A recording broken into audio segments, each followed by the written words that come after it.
वल आक़िबतु लिल-मुत्तक़ीन वस्सलातु वस्सलामु अला सय्यिदिना मुहम्मदिन इमामिल अंबिया वल मुरसलीन व अला आलिहि व अस्हाबिहि अजमईन। अम्मा बअद फ़अऊज़ु बिल्लाहि मिनश शैतानिर रजीम। बिस्मिल्लाहिर रहमानिर रहीम। उजीबु दअवतद दा'i इज़ा दआन। सदक़ल्लाहुल अज़ीम व सदक़ रसूलुहुन नबियुल करीम। एक बार दरूद शरीफ पढ़ें सब मिलके। अल्लाहुम्मा सल्लि अला सय्यिदना व मौलाना मुहम्मदिन मअदनिल जूद वल करम व आलिहि व बारिक व सल्लिम सलातन व सलामन अलैका या रसूलल्लाह। उनको बोलिए आवाज़ थोड़ी तेज कर दो, इको कम कर दो। हाँ, इको बेस कम कर दो। एक बार और मोहब्बत से दुरूद शरीफ पढ़ें। अल्लाहुम्मा सल्लि अला सय्यिदना व मौलाना मुहम्मदिन मअदनिल जूद वल करम व आलिहि व बारिक व सल्लिम सलातन व सलामन अलैका या रसूलल्लाह। रात के इस आखिरी पहर में और इस जबरदस्त ठंड में आपने बैठकर जो इस दिन की मजलिस को आबाद किया है, यह एक ऐतिहासिक और तारीखी कारनामा आपने अंजाम दिया है। ये तो मैंने और आपने सुना और देखा है कि रोजी की तलाश में लोग रात भर खेत में रहते हैं, रोजी की तलाश में लोग रात भर फैक्ट्री में काम करते हैं, रोजी की तलाश में लोग रात भर सफर करते हैं। ये सब तो आप करते हैं और आप देखते भी हैं, लेकिन रात भर जाग कर अपनी आखिरत संवारने और जन्नत जाने की फिक्र करने का काम करोड़ों में कोई कोई करते हैं। और जो काम करोड़ों में कोई कोई करते हैं, अल्हम्दुलिल्लाह वह काम आपने करके दिखा दिया कि खेती भी होती है बारिश के मौसम में, सफर भी होता है ठंड के मौसम में, तो जन्नत का काम भी इसी ठंड के मौसम में होना चाहिए। सुभान अल्लाह। आप आज 6 घंटे से बैठकर अपने आलिमों को सुनकर अपनी मालूमात में इजाफा कर रहे हैं, नेकियां कर रहे हैं, नाते पाक सुनकर अपने सूखे हुए दिल को दोबारा जिंदा करने का सामान कर रहे हैं। अल्लाह तबारक व तआला इस नेकी को कबूल फरमाए और इसका बदला दोनों जहान की हरियाली की सूरत में अल्लाह आपको अता फरमाए। सारी चीजें हो गई, लंबी लंबी तकरीरें हो गई। चूंकि मैं आपकी जबान जानता नहीं कि मैं आपकी जबान में गुफ्तगू करूं, लेकिन मुझे यकीन है कि आप मेरी जबान नहीं बल्कि आप हिंदुस्तान की खूबसूरत जबान और इस्लामी अदबी जबान उर्दू को जरूर आप समझते हैं। ये और बात है कि बोल नहीं पाते हैं फ्लुएंटली, लेकिन आप समझते जरूर हैं। तो आपने अपनी जबान में खिताब सुन लिया। अब हिंदुस्तान और दुनिया की एक तरक्की याफ्ता जबान में मुख्तसर सा खिताब इस थके हुए माहौल में आप समाप्त कर लें। चूंकि 6-7 घंटे से आप बैठे हुए हैं, अगर 9 बजे रात से ही अगर आप बैठे हैं तो 3 घंटे उधर हो गए, 2 घंटे से ज्यादा इधर हो गए, यानी 5-6 घंटे से आप बैठे हैं। अल्लाह तबारक व तआला इस नेकी को कबूल फरमाए। जो नेकी तकलीफ से होती है वो नेकी बावजन हो जाती है। कड़ाके की सर्दी में अगर कोई शख्स वजू करता है और नमाज पढ़ता है, ये आम नॉर्मल हालत में वजू करने के मुकाबले में ज्यादा अजर का मुस्तहिक होता है। अगर कोई मुसीबतें उठा के हज करता है जिसमें बहुत तकलीफ खाने की पीने की होती है, वो नेकी ज्यादा काबिल कबूल होती है और उसका वजन बढ़ जाता है।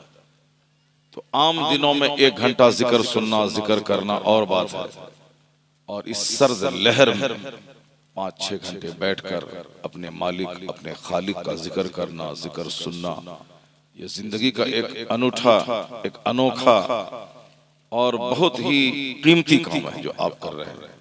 अब गांव देहात में अल्हम्दुलिल्लाह, बड़े बड़े शहरों में लोग आए, बैठे, 2 घंटे वाज सुना और चले गए, लेकिन जमीन पर बैठकर अपनी आखिरत सजाना, चठर कर जन्नत का सामान करना, आप अपनी इस खुशनसीबी पर नाज करें कि अल्लाह तबारक व तआला आपको इस तरह जोखिम भरा काम करने की तौफीक अता कर दी।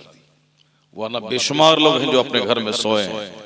इसी गांव में बहुत से लोग हैं जो लिहाफ और रजाई में पड़े हुए हैं, उसे अपने घर बाहर उठने की हिम्मत नहीं हो रही, लेकिन आप अपने घर से चलकर इस खुले माहौल में बैठकर अल्लाह का जिक्र सुन रहे हैं। अल्लाह तबारक व तआला इस महफिल को कबूल फरमाए और आपकी जिंदगी की मुसीबतें, उलझने, परेशानियों को दूर फरमाए।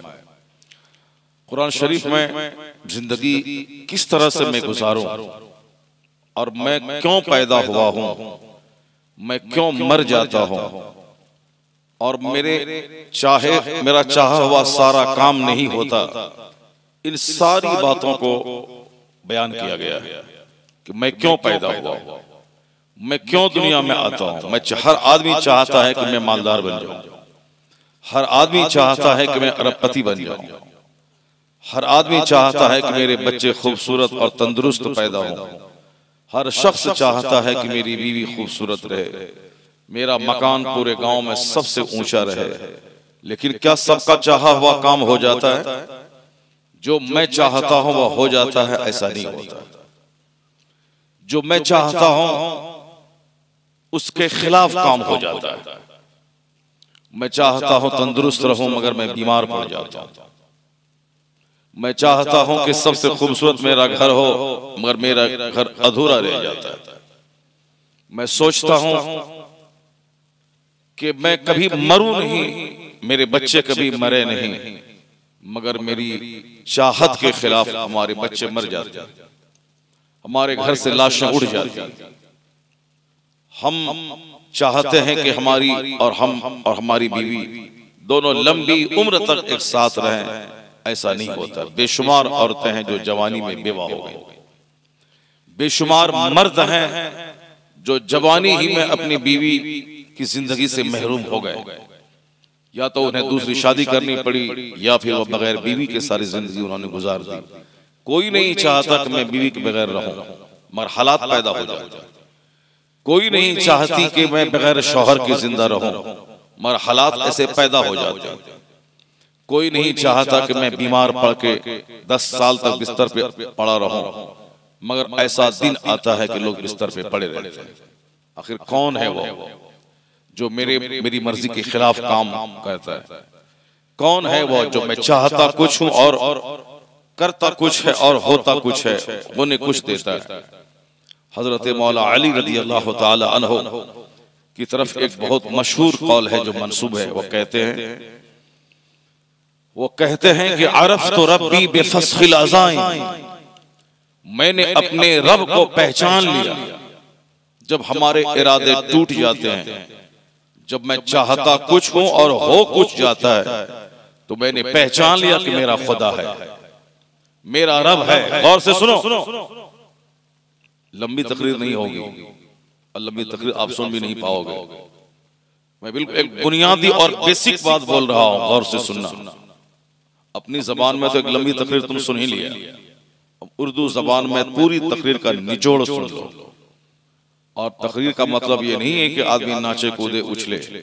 तकरीर का मतलब है फायदे की बात, कुरान हदीस की बात हमारे सामने रखे, ताकि हमारा दिल जो दुनिया की मोहब्बत में सख्त हो चुका है वो सख्ती दूर हो और उसमें नरमी पैदा हो। दूसरे लोग प्रोग्राम करते हैं, खूब नाचते हैं, गाते हैं। दूसरे लोग प्रोग्राम करते हैं, उसमें मर्द बैठे रहते हैं, औरतों को स्टेज पे नचवाते हैं। और बंगाल में नाचने का काम बहुत ज्यादा होता है और बंगाल के लोग पूरे हिंदुस्तान में जाते हैं नाचने के लिए। दूसरों की बात मैं कर रहा हूँ। वहाँ बंगाल में लोग गाना भी, म्यूजिक भी बहुत सुनते हैं और नाच भी बहुत देखते हैं। आप लोग नहीं देखते हैं अल्हम्दुलिल्लाह, हम लोग जब घुसते हैं बंगाल ट्रेन में तो ट्रेन में लोग गाना सुनाने के लिए ट्रेन में आते हैं, बहुत सारे लोग पियानो बजाने के लिए आते हैं। हमारे बिहार में बंगाल के बहुत सारे लोग जाते हैं, वहाँ नटुंगी सर्कस और नाचने गाने, और आजकल शादी ब्याह में वो सारा काम होता है। पहले फंक्शन होता था सांस्कृतिक कार्यक्रम, तो उसी में लोग नाचने और गाने के लिए आते थे, लेकिन आजकल हर शादी में यहाँ की टीम है जो बाज़ाब्ता डांस की प्रैक्टिस करती है, मर्द और औरत होते हैं, वो सब शादी में गए, खूब जोरदार ढंग से नाचा गाया और अपना पैसा लिया और चला आया। ये काम बंगाल में ज्यादा होता है। और अल्हम्दुलिल्लाह जहाँ वह लोग नाचते गाते हैं, आप लोग जलसा करके अपने मालिक अपने खुदा का जिक्र सुनते हैं। इससे उन लोगों को सबक हासिल करना चाहिए कि जिंदगी नाचने और गाने के लिए नहीं दी गई है, जिंदगी अच्छा काम करने के लिए मिली है, ताकि मैं अपना भला करूं और अपने समाज का भला करूं। और दुनिया 100 साल की 1 मिनट की है, मरने के बाद जहां खरबों अरबों महासंख्यों बेगिनती साल रहना है, असल जिंदगी वहां की तैयारी करनी है। मुसलमान इस रुए जमीन पर सभ्य और मुहज़्ज़ब ग्रोह का नाम है, जो अपने आसपास के लोगों को अपनी जिंदगी से बता देता है कि पैदा होने का मकसद क्या है। मैं उसी के बारे में एक बुनियादी बात मैं कर रहा हूँ, अपने रब को सजदा करना, अपने रब की इबादत करना, अपने मालिक का जिक्र करना, यही जिंदगी का मकसद है। और रब है, वही सारा काम करता है। कैसे पता चलता है कि रब है? उसी का एक फिलॉसफी, उसी का एक फलसफा ये है, हमारे बुजुर्गों ने बयान किया है कि ला इलाहा इल्लल्लाह, नहीं कोई माबूद सिवाय अल्लाह के। और आदमी तजर्बात और मुशाहिदात में, एक्सपीरियंस में इस बात को फील करे, महसूस करे कि मेरा खुदा, कैसे मैं अपने खुदा को देखता हूँ, कैसे खुदा की मारिफत का नूर हासिल करता हूँ। उसी का एक हिस्सा मौला अली ने बयान फरमाया कि मैंने अपने रब को पहचान लिया कि कोई मालिक है। आजकल जो वैज्ञानिक हैं, साइंटिस्ट हैं, एक बड़ा तबका है जो अल्लाह का इनकार करता है। वो कहता है कि दुनिया खुद से बनी है, खुद से खत्म हो जाएगी, एक एक्सीडेंट है, एक इत्तेफाक है, इत्तेफाकी तौर पर दुनिया बन गई। एक धमाका हुआ बिग बैंग का, आसमान उधर गया, जमीन इधर आई, सूरज उधर गया, चांद उधर गया। तो इस तरीके से ये दुनिया एक एक्सीडेंटल इत्तेफाकी तौर पर पैदा हो गई, वो कहते हैं। उसी साइंसदानों में, वैज्ञानिकों में एक छोटा सा तबका है जो बहुत सघन अध्ययन करके उसने कहा नहीं, ऐसा नहीं हो सकता है। जब छोटा सा घर बगैर बनाए नहीं बनता, और दुनिया का जो हुस्न है, जो स्ट्रक्चर और जो ढांचे की खूबसूरती है, वक्त पे मौसम आना, वक्त पे मौसम का जाना, रात का आना, दिन का आना, इंसान का पैदा होना, मर जाना, औरतों का हुस्न, मर्दों का, बच्चों का, समाज का, और दरख्तों का, रेगिस्तान का, नदी नाले का, सूरज के उगने का, चांद के निकलने का, सितारों का, नदी नाले झरनों का, पहाड़ों का, मैदानी इलाके का, यानी दुनिया का सारा सिस्टम देखने के बाद ऐसा लगता है कि अचानक ऐसा हो ही नहीं सकता है। अचानक कोई काम कभी हुआ, खत्म हो गया। अचानक जैसे किसी के घर में सोने की हांडी निकल गई, ये कभी कभार होता है। 100-200 साल में, करोड़ों लाखों घरों में किसी के घर में सोने की हांडी निकल गई, मगर ऐसा हमेशा नहीं होता है। इसका मतलब ये निकला कि एक इत्तेफाकी काम वो कभी कभार होता है, सुचारू ढंग से, कायदे से सारा काम खुद ब खुद नहीं होता है। कौन है जो दुनिया को चलाता है? रोजाना सूरज निकालता है, रोजाना चांद को निकालता है, महीने का बदलना, साल का बदलना, पैदा होना, जवान होना, बूढ़ा होना, मर जाना, ये सिलसिला चल रहा है जमीन की पैदाइश का करोड़ों अरबों साल से। ये हुस्न इंतजाम बताता है कि कोई है इस दुनिया को चलाने वाला, कोई है मालिक। मैं बेलगाम नहीं पैदा हुआ कि जो चाहो सो कर दूं, मैं बेलगाम नहीं हूं कि जो चाहो सो बोल दूं। मेरा है कोई निगहबान, मेरा है कोई मालिक, मेरा है कोई खालिक। वरना मैं तो चाहता हूं कि गांव का सबसे बड़ा मालदार बन जाऊं, लेकिन नहीं बन पाता हूं। 2 साल अच्छा कारोबार किया, उसके बाद अचानक जिंदगी में ऐसा मोड़ आता है कि सारा कारोबार चौपट हो जाता है। मैं 2-4 साल तंदुरुस्त रहता हूं, शराब पीना, नाचना, गाना, तुम्हारी क्या हैसियत है, मैं बड़ा हूं, मैं बड़ा हूं, खूब चीखता है बंदा, चिल्लाता है। लेकिन 2 साल के बाद खतरनाक बीमारी उस आदमी के सारे गुरूर को तोड़ के रख देती है। कभी उसकी जबान बंद हो जाती है, कभी ब्रेन हेमरेज हो जाता है, कभी साहब जवान बच्चे पागल हो जाते हैं, कभी कारोबार ध्वस्त हो जाता है। कौन है जो मैं चाहता कुछ हूं और करता कुछ है, मेरी सारी मर्जी चलने नहीं देता। अगर बंदे की सारी मर्जी चल जाए तो आदमी दूसरे को खा जाएगा, आदमी दूसरे को निगल जाएगा। चूंकि आदमी अल्लाह चलने नहीं देता है। 2-4 साल अगड़ा, उसके बाद बिस्तर पे पड़ गया, बीमार हो गया। 2-4 साल खूब इतराया, सीना तान के चला, कारोबार चौपट हुआ, सड़क पे आ गया, गाड़ी बिक गई, मकान बिक गया, मोबाइल बिक गए, अब वो भिखारी बन गया। पाकिस्तान में एक शख्स था जो नवाब कहलाता था, सेठ कहलाता था। उसकी माँ समझाती रहती थी कि बेटा ऐसा मत करो, अल्लाह ने दौलत दी है, दौलत की कद्र करो। दौलत एक ढलती छांव है, आज है कल खत्म हो जाएगी। वो हमेशा माँ समझाती थी मगर वो नहीं मानता था। कहता था नहीं नहीं, पैसा मैंने कमाया है, मैं जानता हूं पैसा कैसे कमाया जाता है, पैसा मेरे पास है, खर्च कौन करेगा। पैसा आया, सोच बदल गई, अब वो शराब पीना शुरू किया, रात रात भर नाइट क्लब में रहना, शराब पीना, नाचना गाना। माँ समझा रही है तो माँ को 2-4 बार डांटा, उसके बाद नहीं कंट्रोल हुआ, 2-4 तमाचा माँ को लगा दिया, खबरदार बुड्ढी नहीं बोलने का, पैसा मेरे पास है, मैं जैसे चाहूं खाऊं रहूं पीऊं, तुम नहीं बोलेगी। जो गरीब है जिसके पास पैसा नहीं है वो ऐश नहीं करेगा, मेरे पास पैसा है, मैं ऐश करूंगा, मैं जैसे चाहूं जी। माँ जानती थी, तजर्बाकार थी। माँ की उम्र है 80 साल, बेटे की उम्र है 40 साल। तो 40 साल तजर्बा उस बूढ़ी माँ को होता है। बूढ़ी माँ समझ गई कि मेरे बेटे को अब बर्बाद होने से कोई नहीं बचा पाएगा। वो बेचारी ना भी बद्दुआ करी मगर माँ को एक तमाचा जैसे मारा। जो अल्लाह देखते ही देखते दौलतमंद बना देता है, जो अल्लाह देखते ही देखते अरबपति नवाब बना देता है बंदों को, वो अल्लाह तबारक व तआला देखते ही देखते सारी प्रॉपर्टी बिचवा के भीख मंगवा देता है। वो शख्स नवाब था, माँ को जैसे मारा। 2 गुनाह ऐसे हैं जो गुनाह इस दुनिया में उसका फौरी बदला मिलता है। एक गुनाह है घमंड करना, इतराना, और एक गुनाह है माँ बाप का अपमान करना। इन दोनों को अल्लाह मरने से पहले पहले दुनिया में सजा देता है, तब उसे मौत देता है। मुमकिन है कि शराबी को कोई सजा न मिले, उसके लिए जहन्नम की आग है, वहां आग का खूंटा, आग की जंजीर, आग की दीवारें, आग का सारा मामला आग का है। दुनिया में 100 साल 1 मिनट खूब शराब पी ले, मरने के बाद खतरनाक आग उस शराबी का इस्तेमाल करती है। एक बूंद अंदर गई तो 40 दिन तक कोई सजदा, कोई दुआ कबूल नहीं होती। उसी हालत में मर जाए तो उसकी कोई दुआ कबूल नहीं होती, जन्नत की खुशबू उस पर हराम हो जाती है।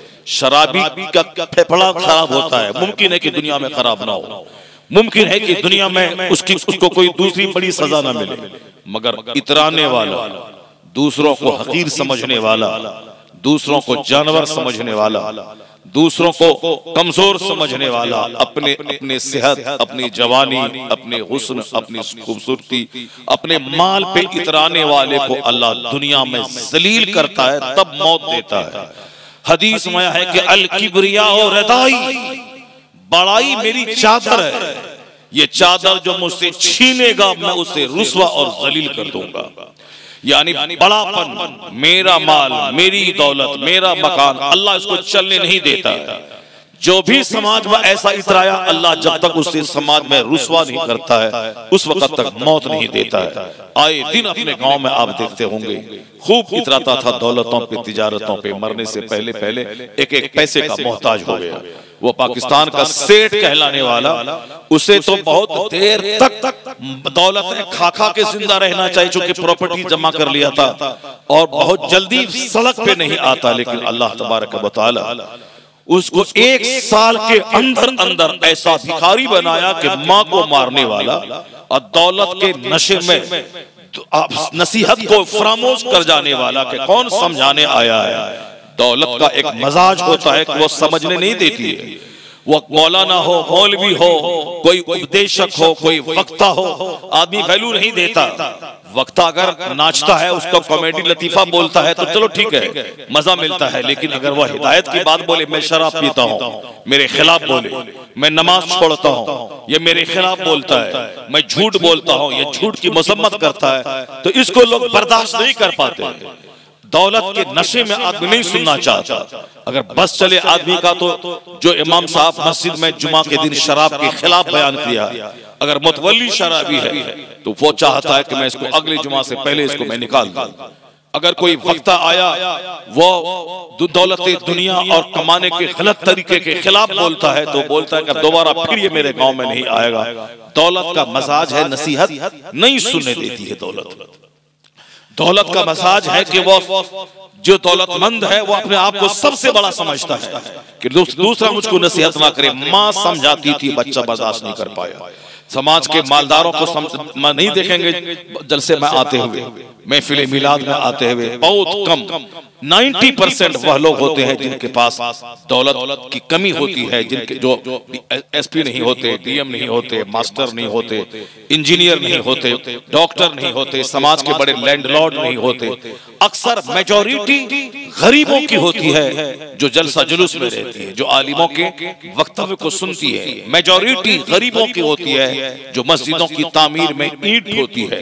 मेजॉरिटी गरीबों की होती है जो नाच गाने की महफिल नहीं, जलसा जुलूस करवा के अपने गांव में बरकतें लाने का ख्याल करती है। मेजॉरिटी उसकी होती है। जलसा जुलूस, मस्जिद, मदरसा, खानकाह, आलिम, मौलाना, पीर, फकीर, दीन का काम करने वाला 95% गरीबों की एक बड़ी जमात होती है।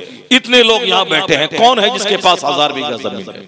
वो यहाँ अगर है भी तो वह चंदा दे देगा जलसे में कि ठीक है 1000 रुपए मुझसे ले लो, 10,000 मुझसे ले लो, एक मौलाना का खर्चा मुझसे ले लो। ये तो उससे होता है, लेकिन 6 घंटे बैठ करके मजलिस में जमीन पर आम मुसलमानों के साथ मिल के बैठ के वाज सुनना, अल्लाह रसूल की बात सुनना, तकरीर सुनना, ये उसके बस की बात नहीं है। वो नहीं सुनते, नहीं सुने थे। वो गरीब ही हैं जो ईंट ढोते हैं, गरीब ही हैं जो जलसे की बात करते हैं, वो गरीब ही हैं जो मदरसे का चंदा करते हैं, वो गरीब ही हैं जो दीन के काम में पहल करते हैं। इसलिए पैगंबर आज़म अलैहिस्सलाम ने कहा था कि तूबा लिल गुरबा, गरीबों के लिए खुशखबरी है, बशारत है कि मेरी उम्मत के फकरा, मेरी उम्मत के गरीब अमीरों के मुकाबले में 500 साल पहले जन्नत चले जाएंगे। फकरा उम्मती, मेरी उम्मत के फकरा, मेरी उम्मत के मोहताज, मेरी उम्मत के गरीब लोग मालदारों के मुकाबले में 500 साल पहले जन्नत जाएंगे। 5 साल नहीं, 50 साल नहीं, 500 साल पहले वो जन्नत जाएंगे। अमीरों को रोक लिया जाएगा, तुम बताओ दौलत कहां से कमाई, कहां खर्च किया? From where you earn this, in which ways you spent this, कहां से तुमने ये मनी कमाया और किस रास्ते में तुमने खर्च किया? अब चूंकि मनी आदमी करोड़ों कमाया, करोड़ों का हिसाब देना होगा अल्लाह, तब बंदा 1 इंच अपनी जगह से हट पाएगा क़यामत के दिन। वो ना नहीं हट पाएगा। ये दुनिया नहीं है, वो आखिरत है। वहां किसी राजा, बादशाह, मिनिस्टर, मंत्री, प्राइम मिनिस्टर, प्रेसिडेंट, नवाब, राजा, किसी का कुछ नहीं चलता वहां। अल्लाह ताला सबों को मौत देगा, कोई जिंदा नहीं रहेगा। जिब्राइल, मिकाइल, इसराफील, यहाँ तक के सूर फूकने वाले जनाब इसराफील, वो खुद ही सब के सब मौत के शिकार हो जाएंगे, कोई नहीं रहेगा। अल्लाह फरमाएगा ले मनिल मलिकिल यौम, आज किसकी बादशाहत है? कौन है? दुनिया में कहते थे मेरी जमीन, मेरा मकान, मेरा गांव, मेरा मुल्क, मेरा स्टेट, मेरा डिस्ट्रिक्ट, मेरी दुनिया, मैं राजा, मैं महाराजा, मैं मंत्री, मैं मिनिस्टर। कौन है? कहां गई तेरी मंत्रालय, कहां गई तेरी बादशाहत? बुलाओ नौकर गुलाम को, कहां गई तेरी वो ठाट बाट भरी से भरी जिंदगी? मैं, मेरा घर, मेरी गाड़ी, मेरा गांव, मेरा मुल्क, मेरा बंगाल, मेरा बिहार, मेरा हिंदुस्तान, मेरा अमेरिका, कहां गया मैं करने वाला? बुलाओ हिंदुस्तान के बादशाह को, और कहां है तेरी बादशाह? अमेरिका का बादशाह कहाँ है तेरी बादशाह? तूने खूब जुल्म किया, तुमने खूब इतराया, तुमने गरीबों का अपमान किया, तुमने इस सल्तनत का मिसयूज, दुरुपयोग और गलत इस्तेमाल तुमने किया। बुलाओ, कहाँ गई तेरी सल्तनत? कहाँ गया तेरा हिंदुस्तान? कहाँ गया तेरा अमेरिका? कहाँ गया तेरा समाज, तेरा बंगाल, तेरा बिहार? कहाँ गया तेरा गांव, तेरे समाज की जमींदारी? कोई जवाब नहीं देगा। कोई है, कोई रहे तब ना जवाब दे। जो फरिश्ता है, सारे फरिश्ते चले गए, सारे इंसान मर गए, कोई नहीं सिवाय अल्लाह की जात के। अल्लाह फरमाता है ले मनिल मलिकिल यौम, आज किसकी बादशाहत है? कौन है हकीकी बादशाह दुनिया का? कौन है बादशाह? कौन है? तो कोई जवाब नहीं मिलेगा तो अल्लाह ताला खुद ही कहेगा वलिल्लाहिल वाहिदिल क़हार, यानी खुदाए वाहिद जो तमाम इख्तियारात इसके पास है वही है, वो उसी के पास सारा इख्तियार है, वही है सारी कायनात का बादशाह। अल्लाह ही कहेगा लिल्लाहिल वाहिदिल क़हार। अल्लाह क़हार की ही सल्तनत है। दुनिया में भी वक्ती सल्तनत अल्लाह ने मुझको दिया था। बादशाह को सर में जब दर्द होता है तो तड़पता है। बादशाह पूरे इंडिया का सर में दर्द हुआ तड़पता है बिस्तर पे। बादशाह है पूरे गांव का 1000 बीघा जमीन का जोतने वाला, जहां 4 दिन कॉन्स्टिपेशन कब्ज हुआ, पखाना नहीं हुआ, सर उसका फटने लगता है, कुछ भी अच्छा नहीं लगता है। बादशाह तो वो रहे जो हर एतबार से सुखी संपन्न हो, कोई टेंशन, कोई गम, कोई मुसीबत उसके पास नहीं रहे। दुनिया में ऐसा कोई शख्स नहीं है जिसके पास कोई टेंशन ना हो, कोई गम ना हो। पेशाब का टेंशन ये तो सबके पास है, पाखाना का टेंशन ये तो सबके पास है, नींद की कमी का टेंशन ये सबके पास है, पसीने की बदबू का टेंशन ये सबके पास है, समाज के लोगों की बगावत का टेंशन ये सबके पास है। इस बार 1000 कुंटल मक्की की खेती हुई, अगले साल सारी फसल जल गई। ये दुनिया में जब तक बंदा जिंदा है, हकीकत में सच्ची खुशी अल्लाह ने इस दुनिया में नहीं रखा है। दुनिया में हर चाहता है कि मौसम खुशगवार रहे, अचानक मौसम बदल जाता है, अचानक आंधी आती है, तूफान आता है, तेज हवा चलती है, घर उजड़ जाते हैं, जिंदगी की खुशियां उजड़ जाती हैं। बारिश हुई, शादी का पिंडाल उजड़ गया, बारात आई और वापस गई, रास्ते में दुल्हन भी और दुल्हा भी दोनों का स्पॉट डेथ हो जाता है। आए दिन सारे लोग जानते कौन है जो मेरा चलने नहीं देता, मैं चाहता कुछ हूं और हो कुछ जाता है। मौला अली कहते हैं अरफ तो रब्बी बेफस्खिल अज़ाइम, मेरे इरादे जब टूट जाते हैं, जब मैं चाहता कुछ हूं और हो कुछ जाता है, मैं पहचान लिया कि मेरा रब है जो मेरा सब कुछ चलने नहीं देता है, सब कुछ उसी रब का चला करता है। उसी को साफ लफ्जों में हम लोग कहते हैं कि मेरी मर्जी नहीं चलती, वही कुछ होता है जो मंजूरे खुदा होता है। अगर बंदा इस पॉइंट को गहरे तौर पर देख ले तो वो कभी नहीं इतराएगा, वो कभी दौलत पाने के बाद घमंड नहीं करेगा। दौलत बढ़ती जाएगी, सजदा बढ़ता जाएगा, इबादत बढ़ती जाएगी, बोली में मिठास होती जाएगी। वो डरेगा अल्लाह से कि आज मुझको अल्लाह ने दिया है ये मर्तबा, कल अल्लाह छीन लेगा। वो डरेगा अल्लाह से कि आज जिंदगी मिली है, कल मेरी मौत हो जाएगी, फिर मैं कहीं का नहीं रहूंगा। अगर आदमी इस ख्याल को, इस इमेजिनेशन को, इस तस्वुर को हमेशा दिमाग में रखे, चूंकि हम लोग हमेशा इस बात बोलते हैं कि कोई माबूद नहीं सिवाय अल्लाह के, बस सोचते क्या है, नहीं लॉटरी का टिकट नहीं बेचेंगे तो कैसे बच्चा मेरा खाएगा, मैं झूठ नहीं बोलूंगा तो कैसे मेरा बच्चा खाएगा, मैं नमाज पढ़ने बार बार मस्जिद में 5 बार जाऊंगा तो दुकान नहीं चलेगी, बच्चा कैसे खाएगा। यानी इसी तस्वुर जब कमजोर हो जाता है कि कोई नहीं है, जो मैं चाहूं सो करूं, तो बंदा तमाम तबाहियों के करीब हो जाता है। मुसलमान है, नमाज नहीं पढ़ता, ऐसा कभी हो ही नहीं सकता है, मगर होता है। समाज में 5 बूढ़े नमाज पढ़ते हैं, 95 बेनमाजी हैं, सिर्फ इसीलिए कि अकीदा और ईमान इनका धीरे धीरे कमजोर होता जा रहा है। जब आदमी समझ ले कि मैं पैदा हुआ हूं इबादत के लिए, मेरा रब मुझको देख रहा है, 2 फरिश्तों को कांधे पे हमारे अमाल लिखने के लिए मामूर किया है, फरिश्ते लिख रहे हैं, अल्लाह देख रहा है, जमीन सीसी कैमरा की तरह मेरी सारी एक्टिविटीज को नोट कर रही है। ये सीसी कैमरा का सिस्टम आज मुझे बता दिया है कि जो इस्लाम का फॉर्मूला है कि जमीन तेरी नोटिस ले रही है और तुम्हारे हाथ पांव तेरी एक्टिविटीज गतिविधि को नोट कर रहे हैं। कल तक जो इसको विश्वास नहीं करता था कि कैसे मेरा सारा काम रिकॉर्ड होता है, कैसे मेरा सारा काम लिखा जाता है। मैं 5 स्टार होटल में गुनाह करता हूँ, कौन देखता है। मैं नदी के किनारे शराब पीता हूँ, कौन देखने वाला है। कौन कहता है कि मेरा सारा अमाल रिकॉर्ड होगा और क़यामत के दिन मेरे सामने एक रील की तरह सारे अमाल खुल जाएंगे मेरी निगाहों के सामने। राई के बराबर नेकी होगी वो भी आ जाएगी, राई बराबर गुनाह होगा वो भी आ जाएगा। कौन कहता है। लोग कहते थे नहीं मैं यहाँ जंगल में हूँ, न माँ देखती है, न बाप देखता है, न समाज देखता है, न दोस्त देखते हैं, कोई नहीं है। लेकिन ये सीसी कैमरा का सिस्टम आज बता दिया कि इस्लाम का जो बुनियादी अकीदा है कि अल्लाह देखता है, तेरे सारे अमाल रिजर्व हो रहे हैं। क़यामत के दिन वो सारे अमाल तेरे सामने आएंगे। वो सीसी कैमरा का सिस्टम आज बता दिया है कि इस्लाम का अकीदा 100% दुरुस्त है। अमाल रिकॉर्ड होते हैं जिस तरह सीसी कैमरा में अमाल रिकॉर्ड हुए। और जब पुलिस वाला खंगालता है तो पूरे सीसी कैमरा को खंगाल करके मुजरिम को पकड़ लेता है, क्योंकि हर गुजरने वालों की सारी गतिविधि उसमें महफूज रहती है। यह सीसी कैमरा का सिस्टम ये बता दिया कि इस्लाम का जो बेसिक फॉर्मूला है कि अल्लाह देख रहा है, फरिश्ते लिख रहे हैं, नामे अमाल है, क़यामत के दिन वो रजिस्टर मेरे हाथ में दिया जाएगा। यह साइंटिफिक तरक्की, यह सीसी कैमरा का सिस्टम बता दिया। ये अकीदा हक है और सच है, दिमाग में घुसे ना घुसे, जैसे सीसी कैमरा में सारा काम रिकॉर्ड है, उसी तरह अल्लाह के फरिश्तों के रजिस्टर में हमारा सारा काम रिकॉर्ड है। जब क़यामत कायम होगी सारे रिकॉर्ड खुलेंगे, राई के बराबर नेकी होगी, बंदा वहां देखेगा। फमन यामल मिस्काल ज़र्रतिन खैरन यरा व मन यामल मिस्काल ज़र्रतिन शर्रन यरा। राई बराबर, तोड़ी बराबर, जर्रा बराबर नेकी होगी, सब वहां सामने आएगा। जर्रा बराबर गुनाह होगा, वो सब सामने आएगा।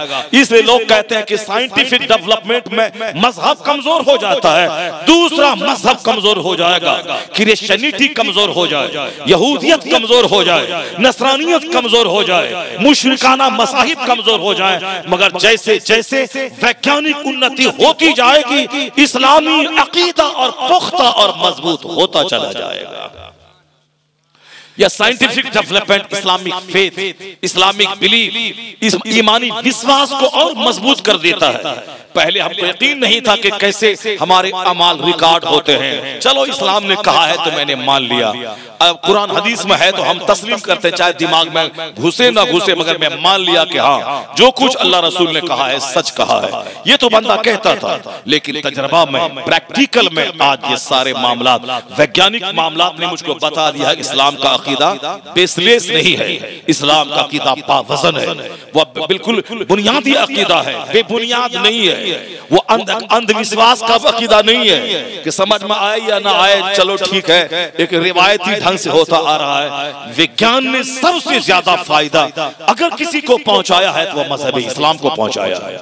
हमने नमाज के बारे में पहले सुनता था, नमाज से सेहत मिलती है, लेकिन हमको विश्वास बहुत कम होता था कि कैसे सेहत मिलेगी, जन्नत मिलेगी। ये तो चलो क़यामत है, जन्नत मिलेगी। लेकिन दुनिया में वैज्ञानिकों ने क़याम के फायदे, रुकू के फायदे, सजदों के फायदे, ब्लड प्रेशर, ब्लड सर्कुलेशन के फायदे, ये हार्ट ब्लड लेता है छोड़ता है, किस तरह हालत सजदा में ये दिमाग और दिमाग की सारी रगें नीचे होती हैं, हार्ट ऊपर होता है। ये वैज्ञानिकों ने बता दिया है आज कि रुकू का क्या फायदा है, सजदे का क्या फायदा है। यहां तक कि अमेरिका की लेडी बीचर ने कहा कि मुसलमान औरतों को कोई फेयर एंड लवली केमिकल लगाने की जरूरत नहीं। वह 5 बार उस पर जो नमाज फर्ज है, नमाज से पहले जो वुजू करती है, जिसमें फेस वॉश होता है, जिसमें चेहरा धोया जाता है और गर्दन का मसा और सर का मसा और हाथ खुले हुए पार्ट्स धोए जाते हैं। उन्होंने कहा कि ब्यूटी पार्लर में चेहरा धोने का जो काम होता है, चेहरा धोना, फिर पोंछना, धोना, फिर पोंछना, कहते कोई जरूरत नहीं वहां जाने की। 5 बार ये वुजू में जो फेस वॉश होता है, ये इसको खूबसूरत बनाने के लिए काफी है। और ये हालत सजदा में जब चेहरा नीचे होता होता है और हार्ट जो ब्लड का सप्लायर है ये ऊपर होता है, ये दिल ऊपर और चेहरा नीचे। वह थोड़ा लंबा सजदा करे और नमाज से फारिग होकर आईने में अपना चेहरा देखे। जब दिमाग चेहरे की सारी रगों में फुल मिकदार में जब ब्लड पहुंचता है तो जो 1 करोड़ रुपए का लोशन जो खूबसूरती ना दे सके वो एक लंबा सजदा उसे हुस्न अता कर देता है। वैज्ञानिकों ने बता दिया कि रोजा का क्या फायदा है। जब जापान के एक बहुत बड़े वैज्ञानिक ने कहा कि कैंसर का मवाद जो आदमी के पेट में रहता है, अगर बंदा साल के 30 दिन 25 दिन अगर 15-16 घंटे भूखा रहता है तो वो कैंसर का मवाद अंदर में गल जाता है। चूंकि उसको जब उसी का एक बड़ा कीड़ा छोटे कीड़े को खा करके उस सारे कीड़ों को मार डालता है, 6 घंटे तक 16 घंटे तक भूखा रहना।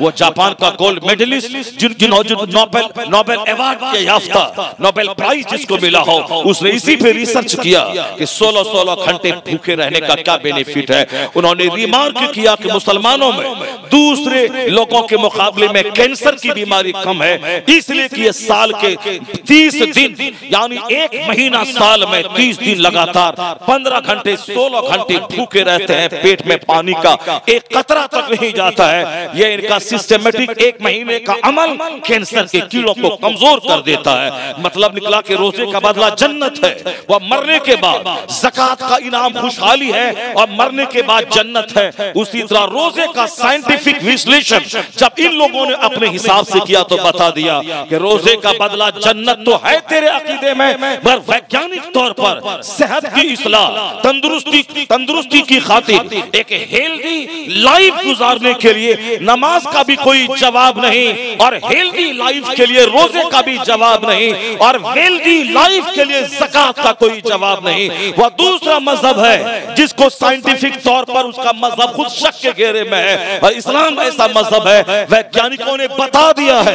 कि जब इल्म बढ़ता जाएगा, नमाज रोजे हज और ज़कात इस्लामी उसूल और ज़ाब्ते के बेनिफिट उसके फवायद लोगों के सामने क्लियर और वाज़ेह होते चले जाएंगे। तो गोया साइंस अकीदा को कमजोर नहीं करती है बल्कि साइंसी तहकीकात ईमान और अकीदे को मजबूत करती चली जाती है।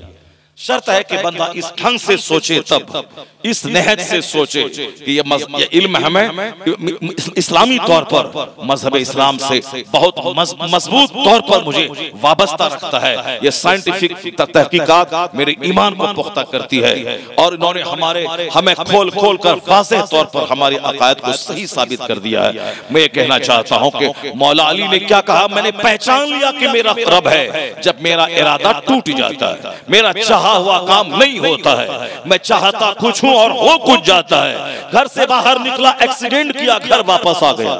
निकला था सफर पे, रास्ते में था, अंदर से खबर गई कि बीवी की तबीयत खराब हुई, मां नीचे गिर गई, पांव टूट गया।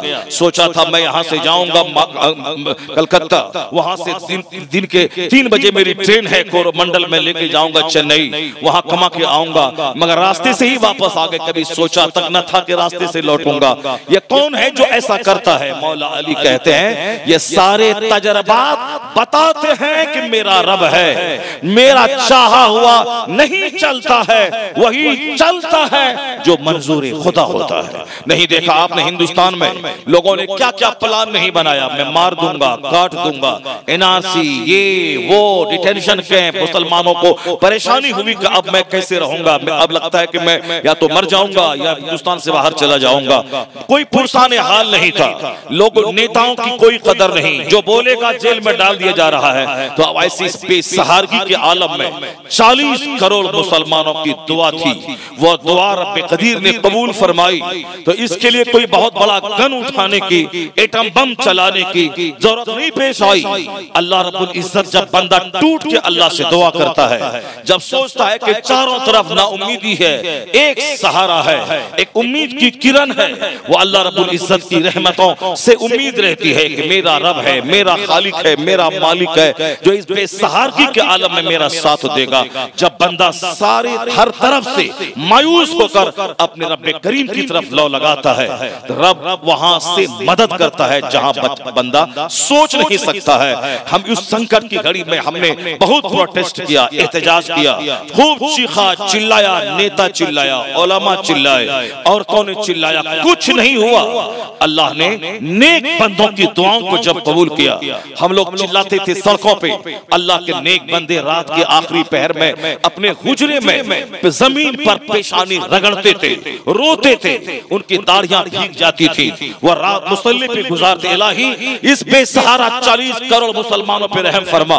मस्जिदों में अजान होती है, अल्लाह अकबर, अल्लाह सबसे बड़ा है, कौन लेता है तेरा नाम। ये 5 वक्त नमाज है मस्जिदों में, तेरी बारगाह में सर झुका के मुसलमान सजदा करते हैं। ये जुमा की नमाज, ईदैन की नमाज, 5 वक्त नमाज, ये रमजान के रोजे, ज़कात और खैरात का सिस्टम, सदक़े फित्र, कुर्बानी, मुसलमान है मुट्ठी भर जो रोजाना 5 टाइम अल्लाह अकबर की सदा बुलंद करके तेरा नाम लेते हैं। इलाही मैं गुनहगार हूँ, मुजरिम हूँ, इस मुजरिम को माफ फरमा दे। जब खूब रोना गिड़गिड़ाना शुरू किया तो फिर क्या हुआ?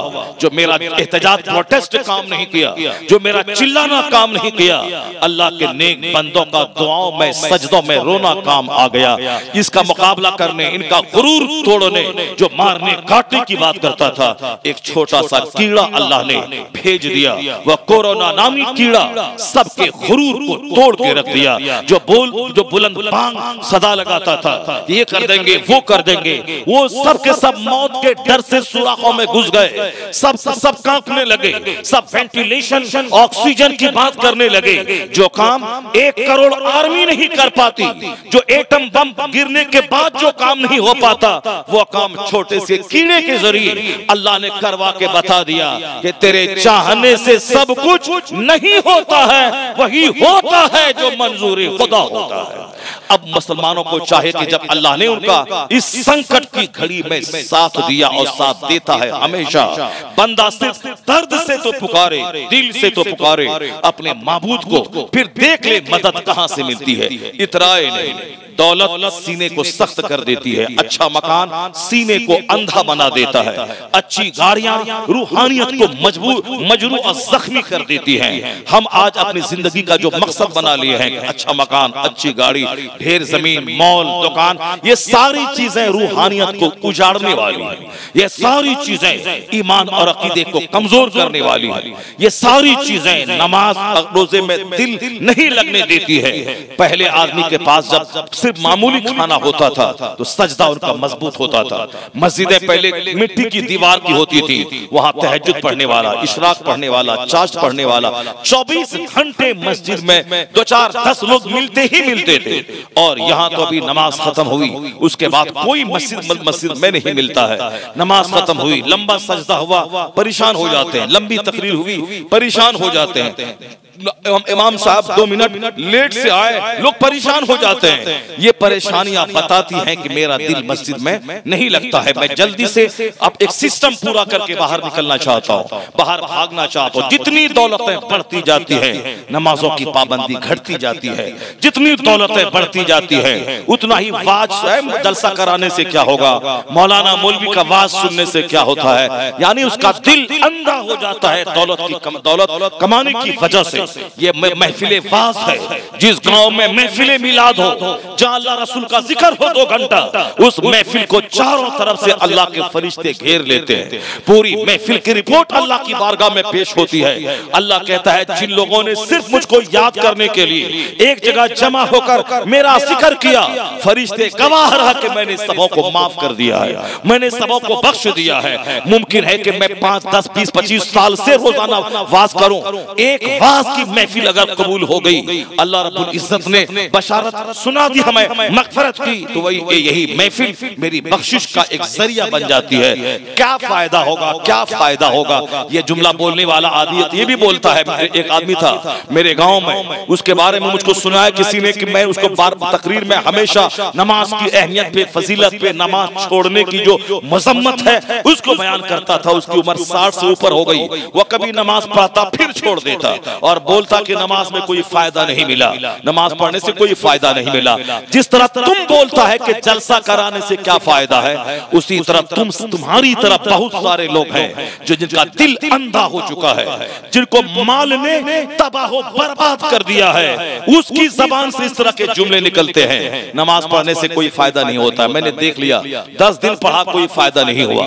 जिस तरह तुम नंगा होके बोलता है कि अल्लाह रसूल का जिक्र करने से क्या फायदा होता है, जलसा करने से क्या फायदा होता है, वो महान नंगा होके बोलता है नमाज पढ़ने से क्या फायदा होता है। बहुत सारे चूटी काटने वाले जाहिल किस्म के पीर फकीर हैं जो गांव देहात में, बिलखुसूस देहात में जाहिलों को उल्लू और बेवकूफ बनाने के लिए कहते हैं कि तुम मुझसे मुरीद हो जाओ, तो नमाज पढ़ने की क्या जरूरत है, मैं तेरा पीर हूं ना, मैं जन्नत लेके चला जाऊंगा। जो गुजरात के पढ़े लिखों को उल्लू नहीं बना पाया, जो बंबई के पढ़े लिखों को उल्लू नहीं बना पाता, जो दिल्ली के पढ़े लिखों को उल्लू नहीं बना पाता, वो बंगाल के देहात में आकर के यहाँ के भोले भाले देहातियों को उल्लू बना देता है। और ये बेचारा भी अपने पीर साहब को दिया 2-4 रुपया साल में नजराना तोहफा, और पीर साहब ने बोला नमाज पढ़ने की कोई जरूरत नहीं, मैं हूं ना बख्शवा दूंगा। अब साहब बेचारा उसको पैसा दिया, मेरा पीर बख्श देगा, नमाज रोजा हज और ज़कात करने की क्या जरूरत है। इस तरह के लोगों की कमी नहीं है जो कहते हैं कि नमाज पढ़ने से क्या होगा। कुछ लोग कहते हैं कुर्बानी का बकरा क्यों ज़बह करता है, उतना पैसा गरीबों की बेटी की शादी में दे दे, ये बकरा ज़बह करने से क्या होगा। उस अल्लाह दीवानों पागलों की कोई कमी है। कुरान अल्लाह का कलाम है, हदीस रसूल पाक का कलाम है, अल्लाह रब्बुल इज्जत का कोई जवाब नहीं तो कुरान पाक अल्लाह के कलाम का भी कोई जवाब नहीं। अल्लाह रब्बुल इज्जत के महबूब लाजवाब है तो महबूब का कथन भी, उनकी तालीमात भी लाजवाब है। मुस्तफा सारे हकीमों के सरदार, सारे मुअल्लिमीन के सरदार, सारे नबियों रसूलों के सरदार, मुस्तफा जान रहमत से सच्ची बात किसी की नहीं है। आका सबसे बड़े हैं तो सबसे बड़ी बात मुस्तफा की है। तो हुजूर ने कहा कि कुर्बानी के दिनों में अल्लाह के नाम पे खून बहाने से बेहतर कोई अमल नहीं है। आया हदीस पाक में इन कुर्बानी के दिनों में 50 करोड़ की मस्जिद कोई तामीर करे, उससे बेहतर है कि 500 रुपए के हिस्से वाली कुर्बानी करके अल्लाह रब्बुल इज्जत की बारगाह में वो कुर्बानी का नजराना पेश करे। ये खून बहाना 500 करोड़ की मस्जिद तामीर करने से उन दिनों में बेहतर है, क्योंकि उन दिनों में खून बहाने से बेहतर कोई पसंदीदा अमल अल्लाह को नहीं है। हदीस में तो ये आया, मगर ये मसनूई और बनावटी अक्लमंद ये कहते हैं कि कुर्बानी करने से क्या फायदा है, उसी पैसे को गरीबों में बांट देते। तो जिस तरह वो मुस्तफा की तालीमात के खिलाफ बोलता है, उसी तरह तुम भी बोलता है कि जलसा कराने से क्या फायदा होता है। जलसा कराने से 5 घंटे की रूहानी महफिल सज जाती है, अल्लाह रसूल का जिक्र होता है, 5 घंटे गुनाहों से सेफ में रहता हूं। अगर जलसे से उठ के बाहर जाए वहां गीबत है, चुगलखोरी है, दूसरों की बुराई है। अल गीबतु अशद्दु मिनज़ ज़िना, गीबत ज़िना से ज्यादा सख्त काम है। जहां चाय की दुकान पे गए, 2 आदमी का चेहरा मिला, तीसरे की गीबत शुरू हो जाती है। तीसरे की अच्छाई चाहे कुछ भी हो लोग बयान नहीं करते, गीबत शुरू हो जाती है। तो अब घर से बाहर निकले बुराई शुरू है, गुनाह शुरू है। लेकिन 5 घंटे जब तक आप महफिल में बैठे हैं, जबान पे न गीबत है, जबान पे न झूठ है, जबान पे न चुगलखोरी के जुमले हैं, जबान पे न कोई और फजूल बात है। जबान खुली है तो सुभान अल्लाह, आंख खुले हैं तो नेकों की ज़ियारत, कान खुले हैं तो अल्लाह रसूल की बातें सुन रहे हैं, बैठे हैं तो चारों तरफ फरिश्तों की झुरमुट में बैठे हैं। यानी इस धरती पर 5 घंटे का रूहानी इज्तिमा, एक जबरदस्त खानका की सूरत में नेकियों का माहौल अगर कोई देती है, यही वो महफिल है, यही वो जलसा है। इस पर जिसकी नजर रहेगी वो नहीं बोलेगा कि जलसा करने से क्या फायदा, वह बोलेगा जलसा हर साल हो ताकि 360 दिन मेरे गांव में रहमतों की बारिश हो। इसी के बहाने उलमा आए, 40 मुसलमान जहां जमा हुआ एक अल्लाह का वली होता है। जहां 40 उलमा आ जाए, आलिम दीन एक आलिम हजारों आबिदों के मुकाबले में शैतान पे भारी होता है। आलिम नाइब पैगंबर होते हैं, आलिम वो हमें अपनी दुआओं के क्षेत्र छाया में मुझको रखने वाले होते हैं। आलिम इमाम मस्जिद की वजह से अजान होती है, उनकी वजह से जमात कायम का सिस्टम कायम रहता है। उनको हम नमाज पढ़े भाग गए, उनकी दुआएं होती है, वो मस्जिदों को आबाद करके मुझको तबाही से बचाता है। इमाम काबिल इज्जत है जो मामूली तनख्वाहों में हमारे गांव देहात में रहने के बाद हमें मुसीबतों से बचाते हैं, मेरी मस्जिदों के निजाम को सुचारू ढंग से चलाते हैं। मालदारों को सोचना चाहिए जिनकी वजह से मैं अजाब से बचता हूं, मैं अपनी गाढ़ी कमाई इन पर मैं खर्च करूं ताकि इनका दिल खुश रहे और ये मेरे लिए दिल खोल कर दुआ करते रहे ताकि मेरा गांव आबाद रहे, मेरी बस्तियां आबाद रहे। तो जलसा जुलूस के बहाने एक इमाम नहीं, इलाके के 50 इमाम आ जाते हैं, एक आलिम नहीं, इलाके के 1 दर्जन आलिम आते हैं। तो जहां 40 मोमिन रहे, एक अल्लाह वाला होता है। तो मैं कहता हूं जहां 40 आलिम रहे वहां जरूर कोई न कोई इलाके का कुतुब होता है, इलाके के वलियों का सरदार होता है। इसी जलसे के बहाने इन सारे उलमा का दीदार नसीब होता है। इसी जलसे के बहाने उलमा रब्बानीन से मुसाफा करने, उनके हाथ को अपने सर पे रखने, अपनी मुसीबत के लिए दुआ करवाने का शानदार मौका मिलता है। मेहमान किसी के घर में आ जाए तो उनके आने से पहले लोग कहते हैं रोजी आती है, मेहमान की आमद के बाद घर में बरकतें नासिल होती है। पैगंबरों का तरीका था कि जब तक मेहमान उनके घर में खाना नहीं खाते उस वक्त तक वो खाना नहीं खाते थे। मेहमान की तलाश में इब्राहिम अलैहिस्सलाम कई किलोमीटर दूर तक चले जाते, मेहमान को ढूंढ के लाते, तब साथ में खाना खाते। और जब मेहमान ज्यादा आते सहाबे कराम अपने हिस्से में केक को ले लेते, लेकिन 2, 4, 10 बज जाते उसको गरीबों का बेकस हम मुसलमानों के मसीहा मुस्तफा जान रहमत सल्लल्लाहु अलैहि वसल्लम उस मेहमान को अपने हिस्से में ले लेते थे।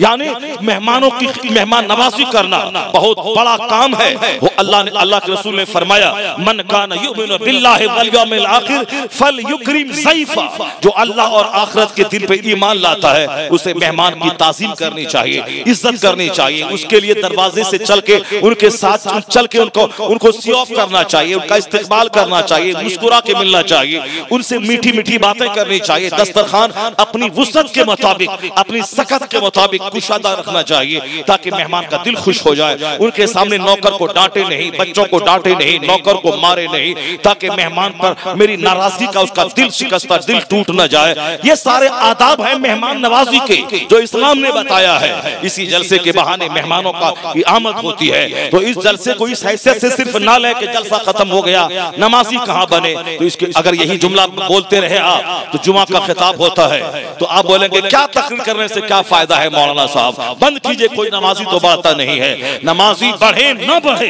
अजान होती रहेगी क़यामत तक, नमाजी बढ़े न बढ़े जुमा का खुतबा शर्त है, नमाज के साथ वह खुतबा होता रहेगा, अजान होती रहेगी, जुमा का खिताब बंद नहीं होगा, वाज बंद नहीं होगा, महफिल मिलाद बंद नहीं होगी, जलसा बंद नहीं होगा।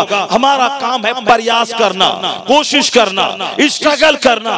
मेहनत मैं करता हूँ, बरकत मेरा रब देता है। ये सब मेहनत का हिस्सा है कि मैं इसी तरह से चिराग जलाता रहूं ताकि लोग इस रोशनी में अपनी जिंदगी को मुनव्वर करते रहें। मुमकिन है कि आज का जलसा कामयाब ना हो, अगला जलसा 10 आदमी को नमाजी बना दे, वो जलसा कामयाब ना हो, उसके बाद का जलसा 5 आदमी को दीनदार बना दे। मेरा काम चिराग जलाना ही तो है। किसी की गर्दन में तौलिया डालकर मस्जिद में घुसाना या न किसी नबी पर फर्ज था, न नबी के गुलाम उलमाए दीन पर फर्ज है। अंबिया कराम भी कुरान पढ़ पढ़ कर समझाते थे और लोग खिंच खिंच के आ जाते थे, कलमा पढ़ते, मोमिन बन जाते। यही काम अल्लाह के नेक बंदों ने भी किया। अच्छी अच्छी बातें बोलकर, हिकमतों से भरी बातें बोलकर, कुरान की तिलावत करके, नबी की बात बोलकर लोगों के सामने इस्लाम पेश करते हैं। हजारों में से 2-3 आदमी उस नसीहत को कबूल करके दीनदार बनते हैं। बहुत सारी बात, सारे तजर्बात बयान करते हैं कि जलसा जुलूस का फायदा सदियों तक होता है। आदमी की सोच बदलती है, मानसिकता बदलती है, आदमी के जीने की धारणा, वो जीने का ट्रेंड बदलता है। ये जलसा जुलूस इसी माना कर होता है। वरना नहीं तो आप जुमा का खुतबा बंद कर देंगे कि नमाजी नहीं बढ़ते, खिताब करने की क्या जरूरत है। अजान बंद कर देंगे, नमाजी नहीं आते हैं तो अजान देने की क्या जरूरत है। अजान खुद एक इबादत है। नमाजी को बुलाया जाता है अजान के बहाने, नमाजी आए ना आए मगर अजान होती रहेगी, नमाज होती रहेगी, जमात होती रहेगी। जहां मुसलमान रहे जमात ना हो, करीब है कि अल्लाह का अज़ाब उस बस्ती को उजाड़ डाले, जलजला आ जाए, आग लग जाए, बस्ती में वबा ताउन फैल जाए।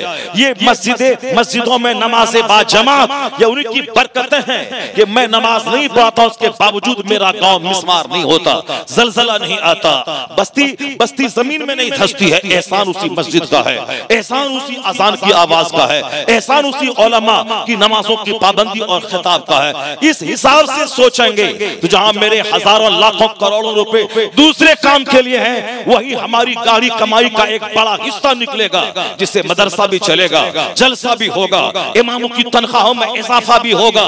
अगर इस तरह से सोचेंगे बचेंगे तो मेरे करोड़ों रुपए जो फजूलियात में खर्च होते हैं वो पैसे अगर बच गए तो शानदार मस्जिद, शानदार मदरसा, शानदार जलसा, शानदार तनख्वाह, शानदार दीनी फलाही काम, गरीबों की शादियां, जहां सोच सीधी हो गई सारा काम बनता रहेगा, ये खर्च करता रहेगा, अल्लाह उसे नवाजता रहेगा।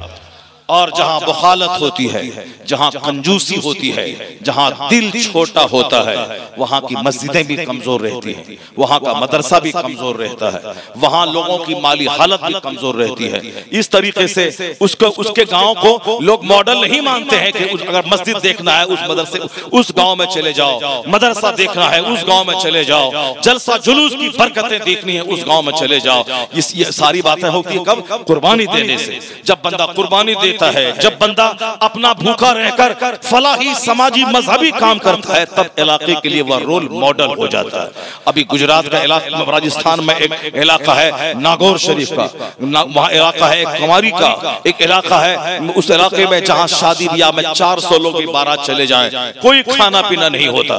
एक आदमी के पास बेटी है 50, 4 बीवियों से, तो वह कोई बोझ नहीं है, शादी में खर्च ही नहीं है, न कोई गाड़ी है, न कोई मुतालबा है, न बारात का खाना है, कुछ नहीं। इस कदर सिंपल उन लोगों ने बना दिया है कि अब शादी बोझ ही नहीं रह गई। 50 बेटी रहे कि एक बेटी रहे, दोनों बराबर है, मगर मेरे यहाँ एक बेटी पैदा हो तो अब बाप की नींद उड़ जाती है। अब वह फिक्स डिपॉजिट करने लगता है, 25 साल तक पैसे जमा करता है, और एक दिन की शादी में वह लाखों रुपए पानी की तरफ बहा देता है, क्योंकि समाज का ट्रेंड बन गया है कीमती कार्ड छपाना, समाज का ट्रेंड बन गया है साहब डेकोरेशन करना, समाज का ट्रेंड बन गया है कि 100 बारात लेके जाना और सबके 10-20 आइटम का खाना खिलाना, खूब नाचना गाना, डीजे बिंजू बजाना, वही शादी हो गई। एक शादी में 50 लाख उड़ गए, मेहनत से कमाया था 25 साल, 1 घंटे में सारे पैसे ताश के पत्तों की तरफ बिखर गए, तो हम कंगाल हो जाते हैं, मेरा घर बिक जाता है। एक बेटी मेरी जिंदगी की खुशी को छीन लेती है, इसीलिए बेटी को लोग बोझ समझते हैं, और बेटी पैदा ना हो बेटा पैदा हो ये तमन्ना करते हैं, जो आज से 1500 साल पहले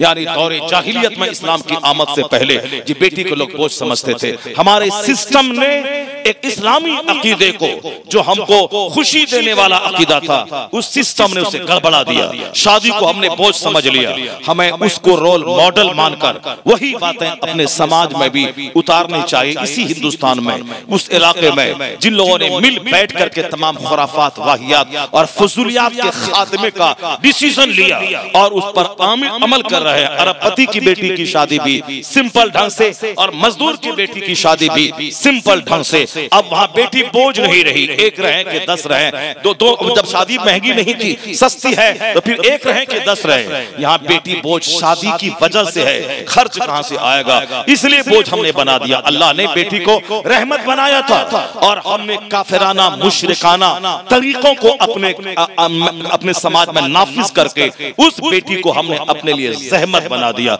इसलिए ट्रेंड बदलने की जरूरत है, अपनी सोच की दुरुस्तगी की जरूरत है, मानसिकता को बदलने की जरूरत है। काफिर लोग कमाएं खाएं मौज मस्ती करें, शराब पियो, ऐश करो, ज़िना करो, जिंदगी मिली है मुख्तसर में और इसे काम मौज मस्ती में गुजार दो, ये काफिराना मजाज है।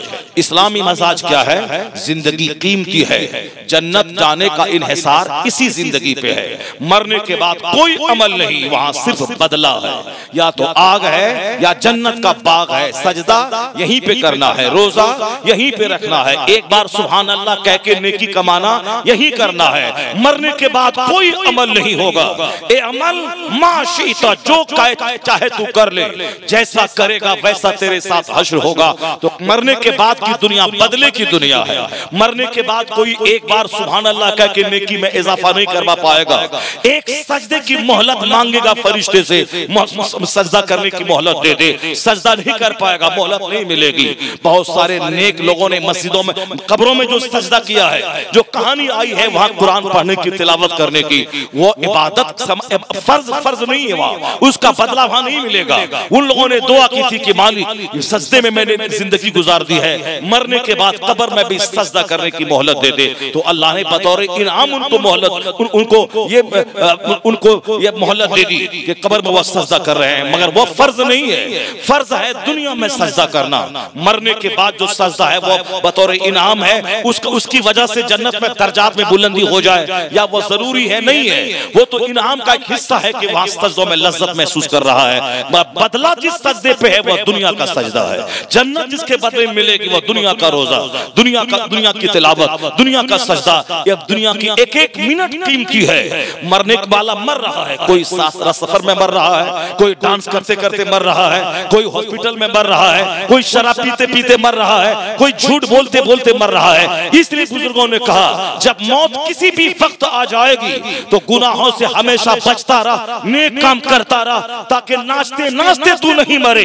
ज्यादा सजदा कर, ज्यादा मस्जिद में रह, ताकि मस्जिद में तुझे मौत आ जाए, हालत सजदा में मौत आ जाए, हालत तिलावत में मौत आ जाए, सुभान अल्लाह अल्हम्दुलिल्लाह दुरूद पढ़ने में मौत आ जाए। तो हमेशा अपना टाइम नेक काम में गुजार, ताकि मौत आ जाए तो तेरी मौत पर जमाना फख्र करे। नाचते हुए शादी में मरना और है, मस्जिद में सजदा करते हुए मर जाना और है।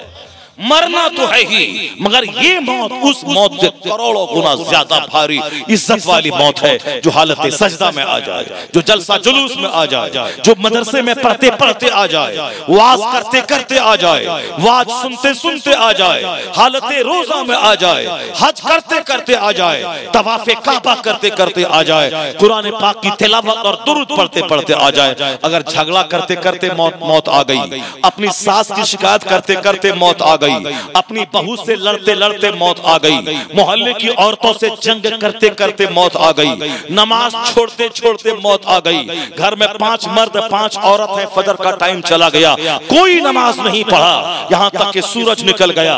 10 साल के बाद गरीब होता है तो बोलेगा मौला साहब तावीज दीजिए। ये जो तुमने बरस तक घर के सारे मर्द सारी औरतें जो नमाज नहीं पढ़ी, सूरज निकल गया, मर्द भी सोए हैं औरतें भी सोई हैं, इसकी नहुसत कहाँ जाएगी, इसका वबाल कहाँ जाएगा?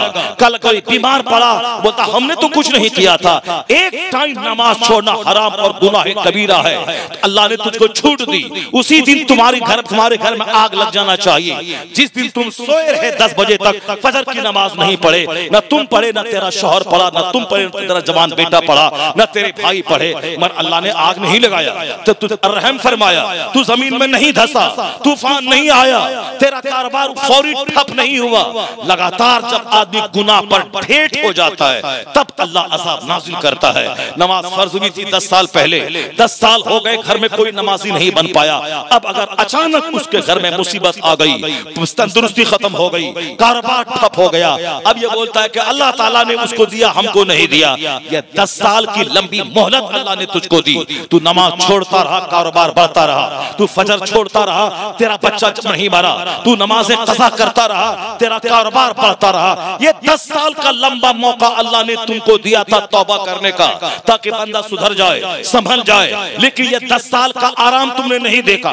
आज अचानक बीमारी हो गई, माँ मर गई, तो बोलता है कि अल्लाह ताला ऐसा कर दिया।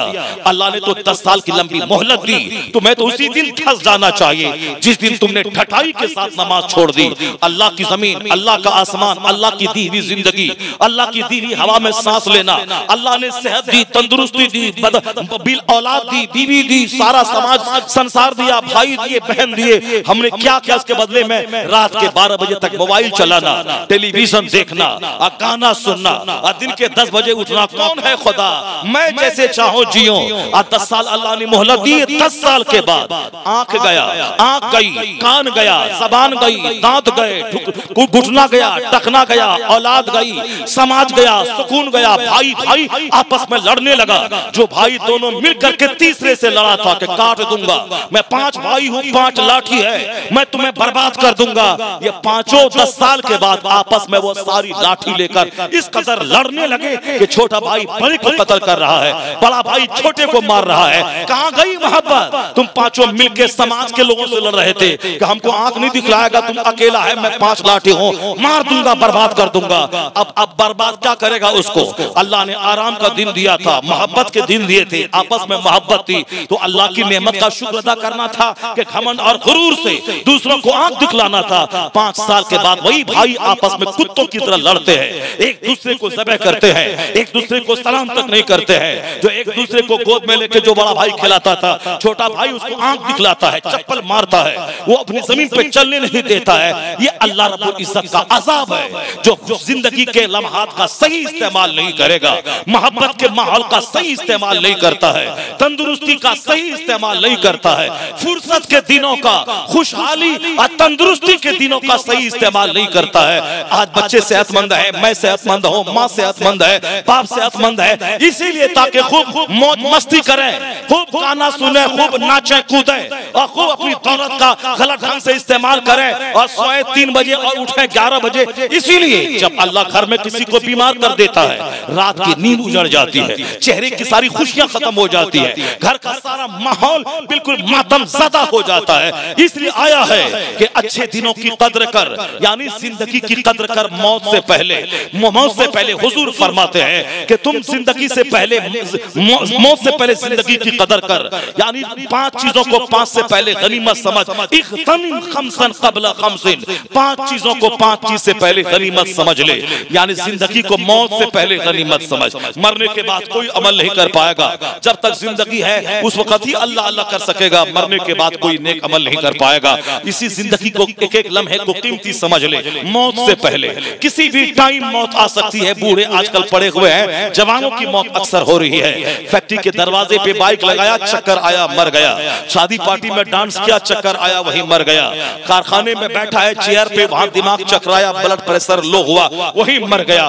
बूढ़ों से ज्यादा जवानों की मौत हो रही है। बूढ़े तो जिसकी उम्र 80 साल की है, वो तो पुराना खाया पिया और बहुत सारी नेकियों का किया हुआ है, और अभी वो 70-80 साल में भी टंच रहता है। लेकिन ये 26 साल, 28 साल, 30 साल का जवान, जिसके दिमाग में बहुत सारी चिंताएं रहती हैं, आगे बढ़ने की, मुकाबला करने की, ढेर कमाने की, इन सबों ने अंदर से उसको खोखला कर दिया है, टेंशन बढ़ा दिया, ब्लड प्रेशर हाई की गोली इस्तेमाल कर रहा है, हार्ट की गोली इस्तेमाल कर रहा है, बाईपास सर्जरी हो रही है। जवानों की चूंकि सोच के बीमार पड़ रहे हैं। मुझको उससे अच्छी गाड़ी खरीदनी है, उससे अच्छा घर बनाना है, उससे ज्यादा जमीन खरीदनी है। माँ बाप मुझसे उम्मीदें वाबस्ता करे हैं कि मेरा बेटा इंजीनियर बन के लाखों कमा के समाज का सबसे बड़ा मालदार बन जाऊंगा।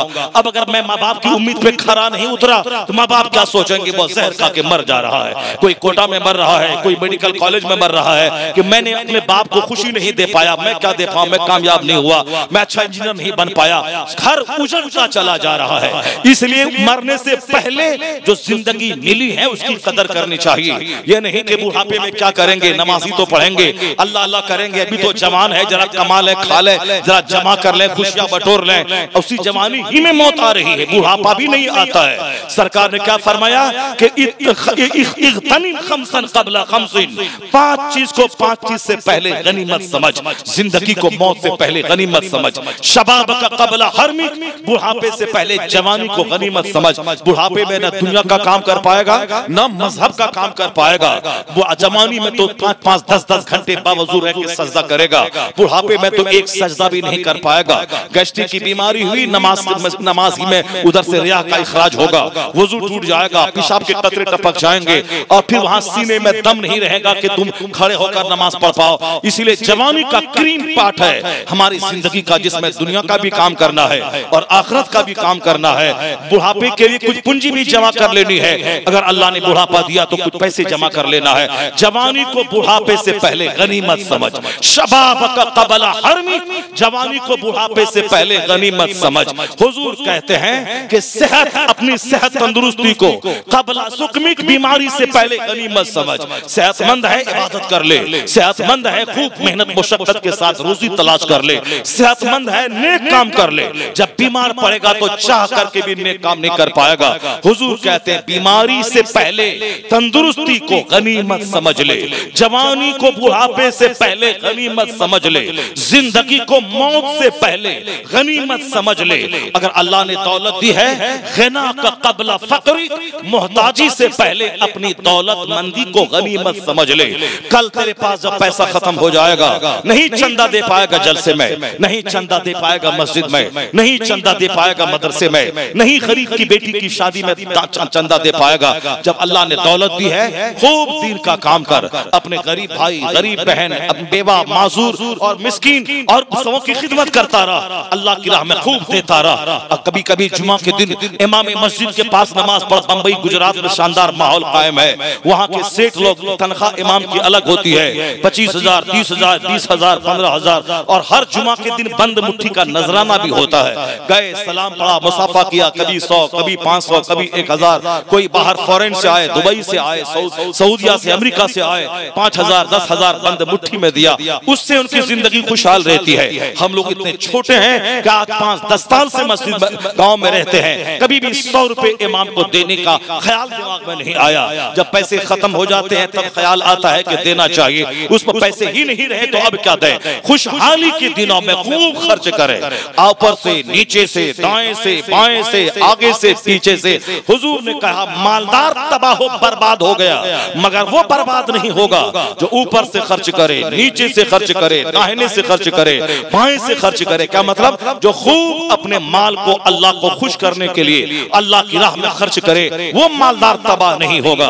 मगर अक्सर मालदार तबाह हो गए, जिनकी दौलतें बढ़ती गई, बुराइयां बढ़ती चली जाएंगी। तो अल्लाह ने दौलत दी है तो ऐसा नहीं कि अभी मुट्ठी से, दांत से दबा दबा के रखें, बुढ़ापे में खर्च करेंगे। मुमकिन है कि कल अब गरीब हो जाएं, चाह करके भी नहीं खर्च कर पाए। इसलिए हुजूर कहते हैं जब अल्लाह ने दिया है माल, इस खुशहाली को गरीबी से पहले गनीमत समझ ले। और गरीबी किसी भी टाइम में आ सकती है। वो पाकिस्तान के उस नवाब की कहानी से मैंने शुरू की थी कहानी। अब माँ की बददुआ ऐसी लगी कि 2-4-10 साल के बाद नहीं, 1 साल के अंदर वह पाकिस्तान का नवाब, सारी प्रॉपर्टी बिक गई और 1 साल के अंदर अंदर नवाब कहलाने वाला सड़क पे आ गया, दरगाहों पे बैठकर 2 वक्त की रोटी के लिए भीख मांगने लगा।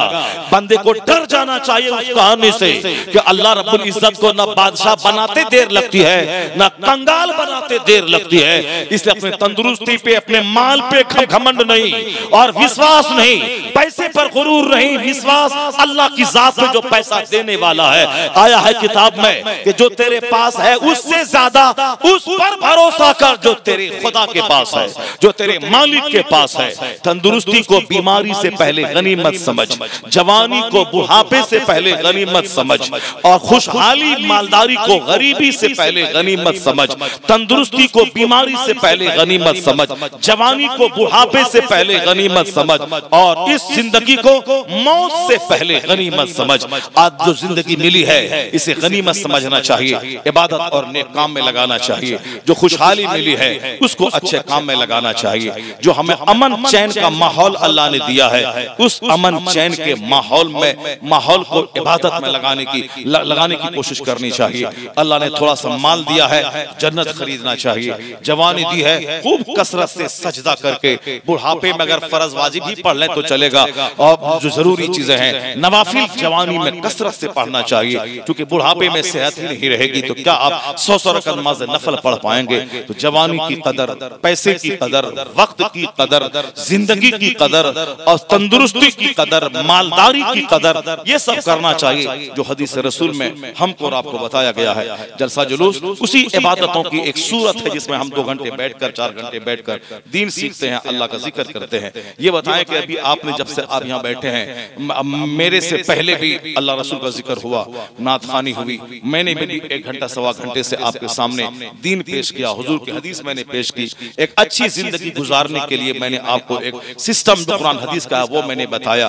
तो अब ये बताना, इसको अगर कोई बोले कि ये करने से क्या फायदा है, तो आप उसकी मानसिकता, उसकी सोच समझ सकते हैं। जो लोग कुर्बानी नहीं करते हैं वही इस तरह की बातें करते हैं, कुर्बानी करने से क्या फायदा।